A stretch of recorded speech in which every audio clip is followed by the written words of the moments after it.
ரொம்பவே இம்பார்ட்டண்டான கோட்டு. மற்றவனோட வலி உன்னால் உணர முடிஞ்சதுன்னா நீ அதை ஃபிக்ஸ் பண்ணுங்கிற அவசியம் கிடையாது. இந்த கோட் பாருங்கள், your ability to feel other people's pain doesn't mean it is your responsibility to fix it.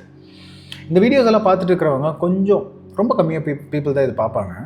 ஆனால் இந்த மாதிரி வீடியோஸ் பார்த்துட்டு இருக்கிறவங்களுக்கு மற்றவங்களோட பெயினை உணர தெரியும். கொஞ்சம் உணருவீங்க, மற்றவங்களோட பெயினை உங்களோட பெயின் மாதிரியே இருக்கும்.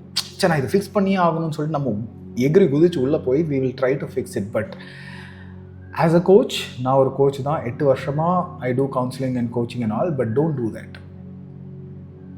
Just because you see the pain doesn't mean you have to fix it. சில பேர் அந்த பெயினில் இருக்கிறத ரசிப்பாங்க. they don't want to change it. அந்த பெயின் தான் அவங்களோட ஐடென்டிட்டியாகவே மாறி இருக்கும். நான்னா me is equal to pain அப்படின்னு சொல்லிட்டு அவங்களோட பிம்பம் இருக்கும். கரெக்டு, அது தப்பு, மாற்றணும், கரெக்டு. பட் அது உங்களுடைய ரெஸ்பான்சிபிலிட்டி கிடையாது, அது அவங்களோட ரெஸ்பான்சிபிலிட்டி. ஏன் மனோஜ் இப்படி கல் நெஞ்சுக்காரனாக பேசுகிறேன் அப்படின்னா அனுபவத்தில் பேசுகிறேன். சில பேர் மாறணும்னு நினைக்க மாட்டாங்க. They want complain, they want keep on complaining, but மாற மாட்டாங்க. அவங்களுக்குன்னு ஒரு டைம்லைன் இருக்குது. அதனால தான் நான் இந்த யூடியூப் மீடியமை வந்து யூஸ்ஃபுல்லாக யூஸ் பண்ணுறேன். ஏன்னா நான் எவ்வளோ வேணால் சொல்லுவேன், நீ மாறாது என்னோட கண்ட்ரோலே கிடையாது.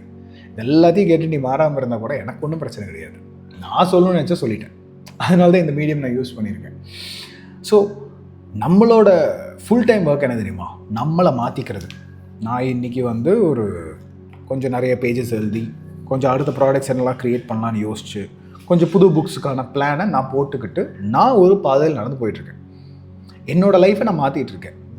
காலங்காத்தால் 9 மணிக்கு ரெக்கார்ட் பண்ண முடியும்ன்ட்டு நான் என்னோடய லைஃப்பை சேஞ்ச் பண்ணிருக்கேன். I have to do that. இந்த மாற்றத்தை நான் எனக்கு கொண்டு வரலாம். ஆனால் இது கரெக்டுன்னு சொல்லிட்டு நான் உனக்கு ப்ரூவ் பண்ணுங்கிற ஒரு அவசியம் கிடையாது. மற்றவங்களை மாற்றணுங்கிற எண்ணத்தை மாற்றிக்கோங்க. Take control of your life. Your ability to feel other people's pain doesn't mean it's your responsibility to fix it. தயவு செஞ்சு don't fix it. You fix yourself. ஒரு வாட்டி சொல்லலாம், மேபி உங்களுக்கு ரொம்பவே ஹர்ட் ஆச்சுன்னா you can go and tell, don't do this to yourself, வேண்டாம் அப்படின்னு ஒரு வாட்டி சொல்லுங்கள். But don't go beyond. I would say be the change. நீ மாற்றமாக இரு. நீ இப்படி பண்ணால் சக்ஸஸ்ஃபுல் ஆயிடுவேன்னு சொல்லிட்டு 10 பேருக்கு இப்போ சொல்கிறத தவிர நம்ம சக்ஸஸ்ஃபுல் ஆனதுக்கப்புறம் அதுக்கப்புறம் போய் சொல்லலாம். ஓகே, நல்லா இருக்குல்ல இந்த idea? Try it out, think about it all.